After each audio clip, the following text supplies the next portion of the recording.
Not finished yet in Mayo though. Here's Owen, Mike Finnerty of Sky Sports and the Mayo News talking about the build-up to the All-Ireland final in Mayo. Enjoy.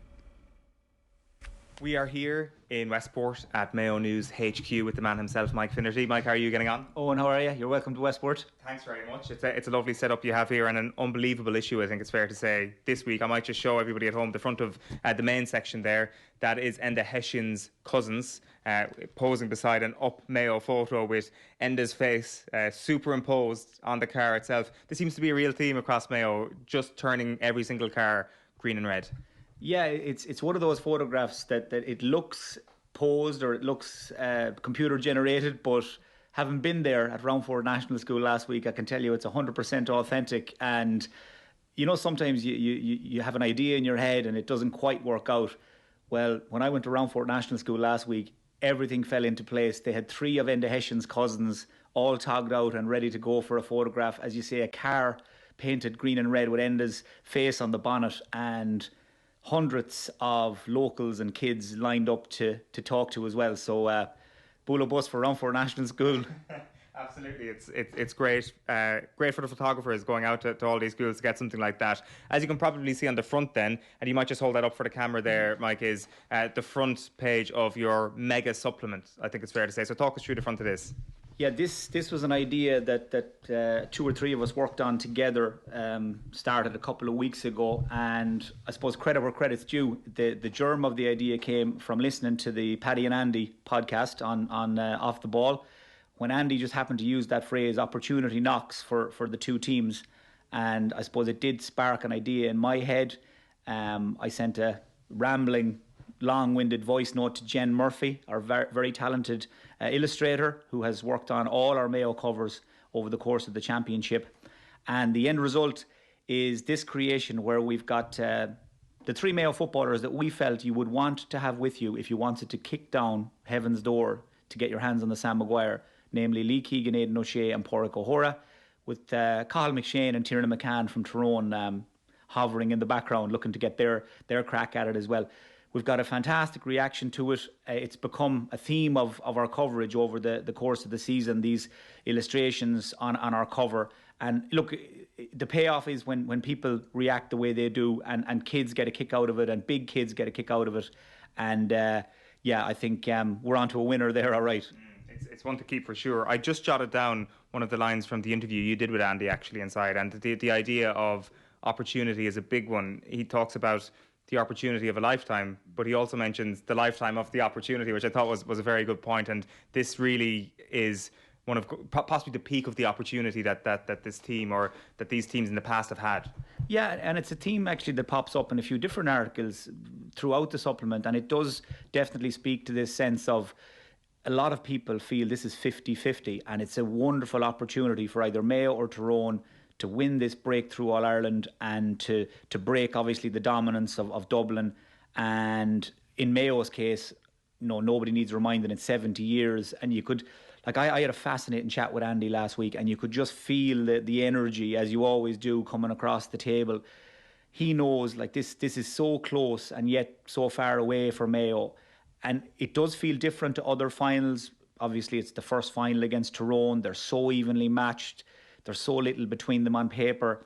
And, from a journalist point of view, when Andy did use that line when I spoke to him last week, and it's tied into the cover as well, you do get that sort of a buzz as well, where you're thinking, we're on to something here. We've hit the right note, because, you don't want to be the paper or the journalist that reads the mood the wrong way and maybe pitches it too high or too low. But I think what we've tried to do as well, and you probably got a sense of it travelling around Mayo yesterday and again today, we're trying to capture the mood. And despite what maybe some people outside the county might think, about hype or Mayo losing the run of themselves, there's a completely different mood around this year. It's much more understated or low key. Yes, there's lots of colour. Yes, kids in particular are throwing themselves into it. But I think people are so worried, first and foremost, about getting a ticket. And then they're so worried about getting carried away and getting disappointed again, that it is this whole idea that it's a wonderful opportunity, and now we just need to go and take it.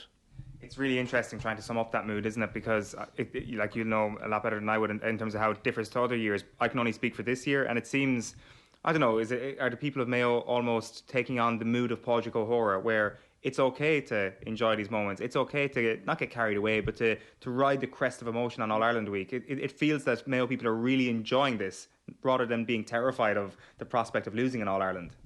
Yeah, I think you're right. I think, a couple of my friends, and we were speaking about this at the weekend, like, we're at a stage of our life now as well where, like, this is my 8th All Ireland final to work on here at the Mayo News as sports editor. I went to the All Ireland final with my dad in 1989. I can remember it so clearly. Like, we've been through it all over the years. People of a certain age, like Sean Rice, who writes for us. Sean is in his mid-80s. Like, he remembers 51. And he's still waiting for the next one to come along. Like, you've got this huge cross section. I was talking to kids and teenagers in the last week or two for the supplement.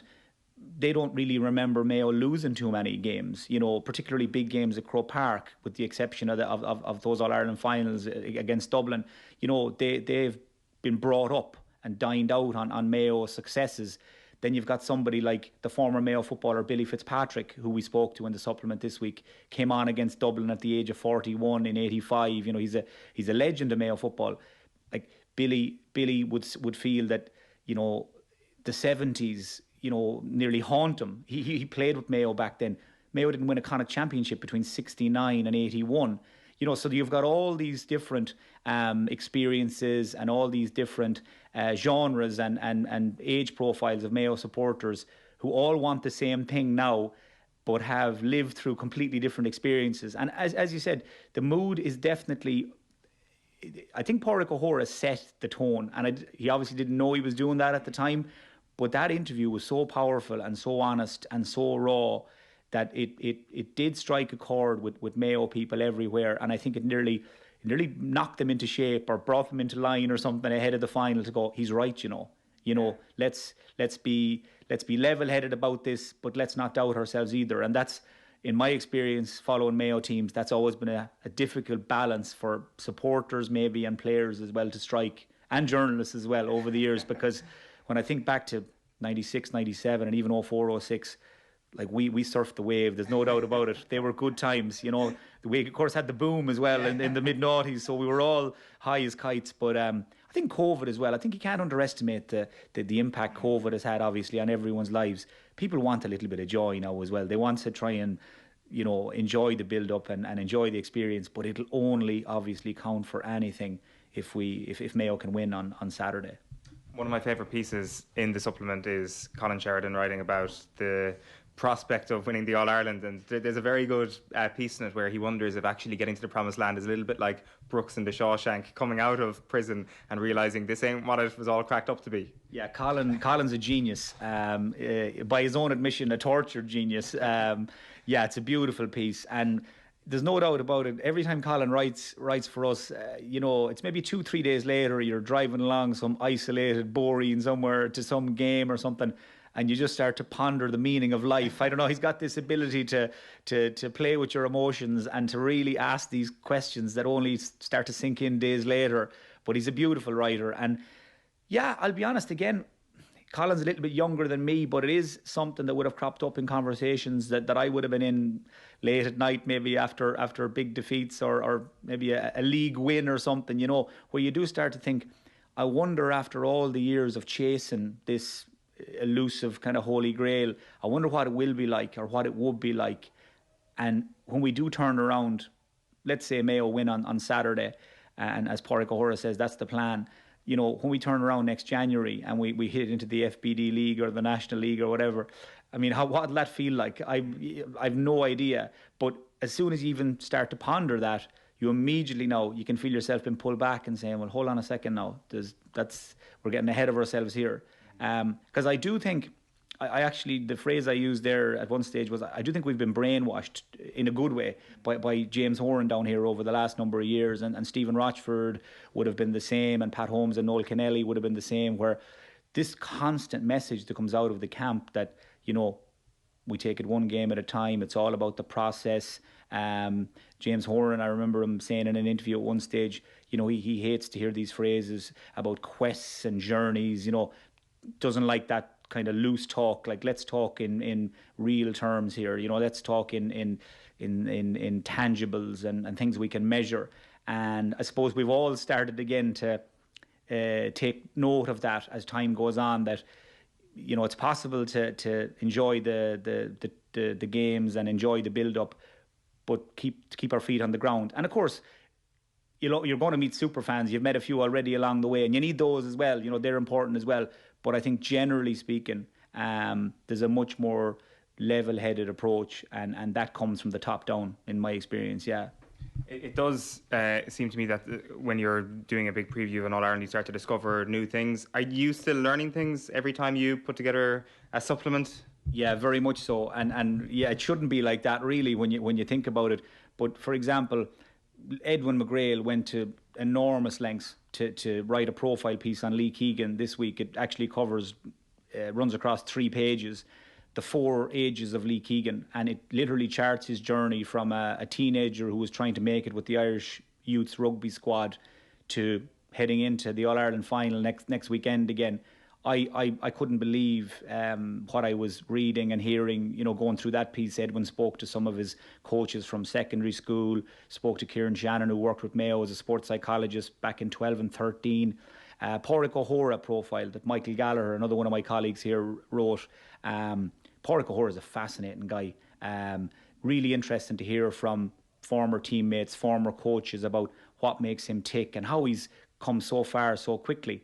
And then, of course, if you go back to the 1951 stuff from Sean Rice and Daniel Carey, I always find that so interesting. I mean, when you consider, this did genuinely take me by surprise, that when Mayo won the All-Ireland in 1951, it didn't feature on the front page of the Mayo News. That sort of blew my mind. I would love to have been at the editorial meeting on the Wednesday or the Thursday when somebody was been called to task for that particular call. I think the subject of dancing and ballroom dancing was quite topical at that stage in Mayo and across the west of Ireland, and there was a big story, and it bumped Mayo's All-Ireland win, I think, onto page 2 or 3. Incredible. So what's going to bump Mayo off the front page next week? Unless there's an earthquake or an outbreak of, I don't know. The Virgin Mary appears at Knock for the second time potentially. Exactly, yeah. An apparition at Knock, I'd say, could definitely lead to some tense conversations here around our cover. But I think if Mayo win the All-Ireland at the weekend, I'm pretty confident a photograph of the Sam Maguire Cup in some capacity will feature on the front, yeah. There's 2 things that I learned, Nick. Well, 2 things that I want to mention that I learned. There's tons of things that I learned. First of all, Mayo's original version of Niall Morgan, Mick the Kick. Oh, what a story. And there is a story behind how that appeared in the Mayo News, and I know Kevin McStay won't mind me telling it. Kevin wrote a column for us for many years, up until 2014, the end of the 2014 season, when he moved on to bigger and better things. He's now with the Irish Times, of course, and Kevin rang here on Monday morning. We were close to deadline to say that he had researched and written a piece for the Irish Times this week that wasn't going to make the cut. It had just ran over the word count, but he felt it was something that could add value to our preview. And lo and behold, he delivers 350 words of pure gold about his former teammate, Mick the Kick Higgins, who legendary footballer here in Westport and played for Mayo, who Kevin wanted to set the record straight in case anybody thought that Niall Morgan had kicked the longest ever free in a championship game. It turns out that Mick the Kick scored an even longer one in the 1975 drawn Connacht final between Mayo and Sligo up at Markievicz Park. And I think the quote from Mick, going from memory, she was around 90 yards. And as anybody who knows Mick Higgins will tell you, he's never too far wrong. So yeah, great yarn, and one of the ones that really, as a journalist, gives you a great kick when you see it dropping. Yeah. So Niall Morgan in second place. We need to clarify after Mick the Kick. And then the second thing is your own breakdown of the Backroom Team, which is really interesting. And one role that really stuck out to me was Ger Cafferty, values and behaviours coach, because it's very James Horan has obviously come back a new man and is hugely deserving of all the credit he's getting. But I'm sure having a values and behaviours coach who knows what he's doing in Ger Cafferty probably helps the process as well. Oh, very much so.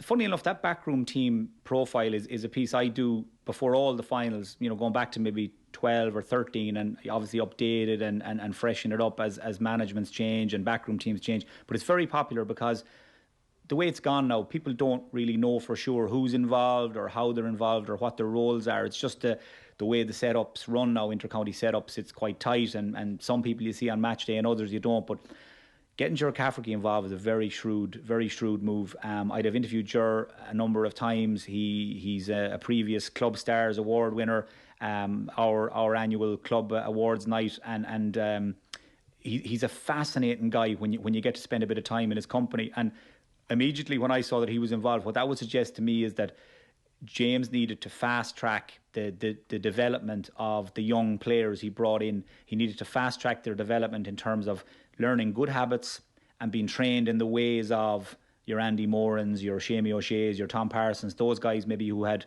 stepped away in the last year or two.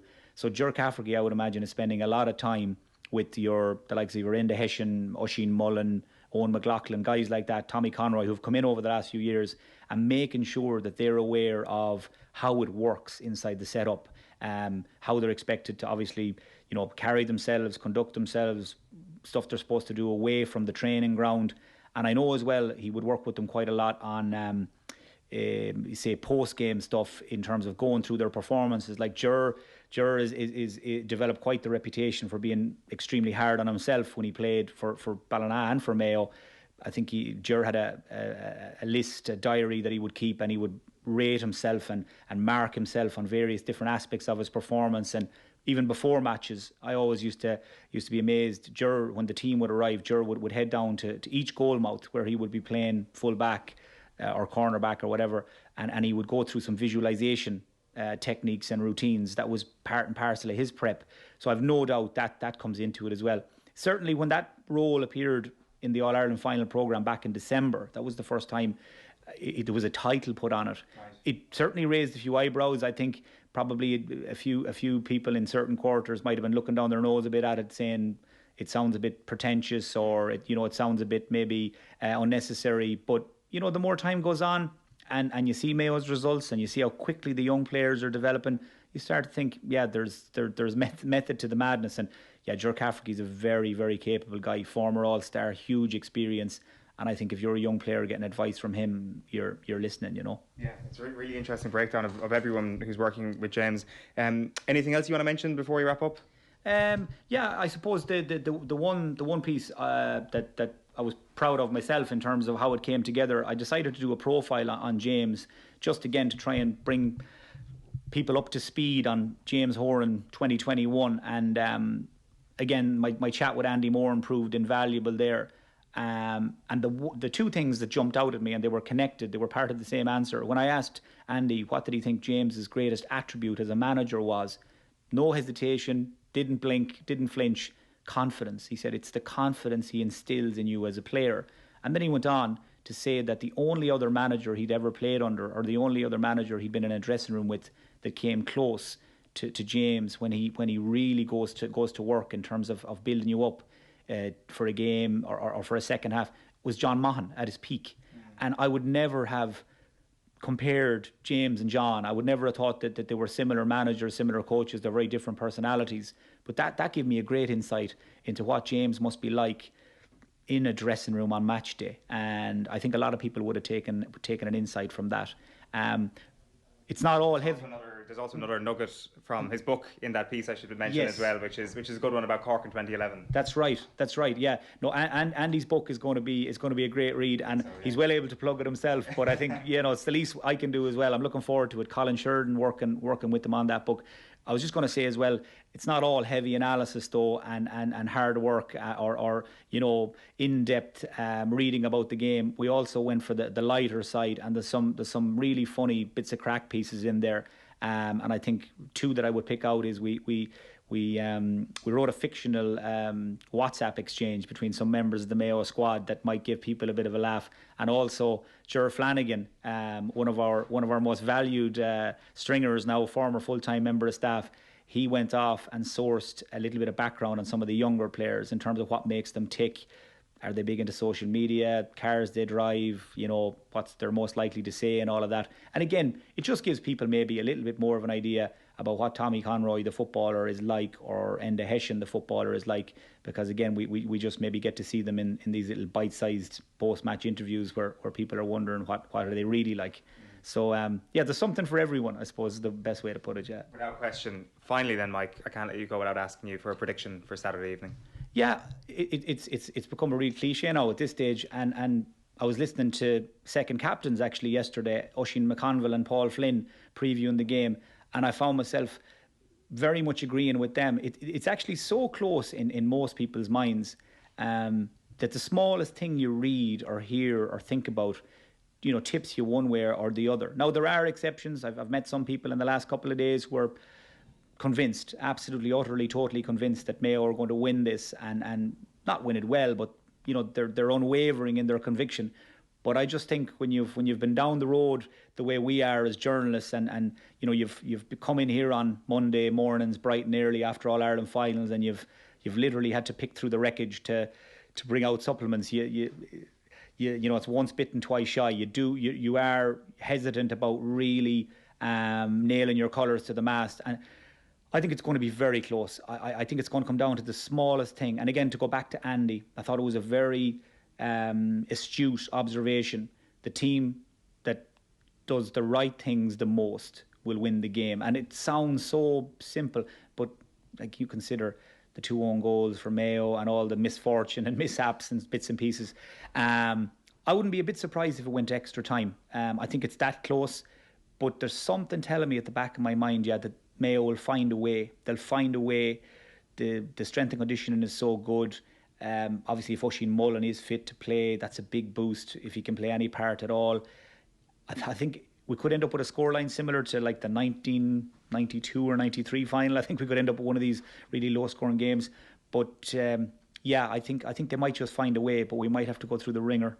We might even have to come back the following Sunday. I think going through the ringer is the only certainty from this Saturday, Mike. Yeah. Mike Finnerty of the Mayo News and, of course, of Sky Sports, thanks a million for taking us through the supplement this morning. You're welcome, Owen. Thanks very much.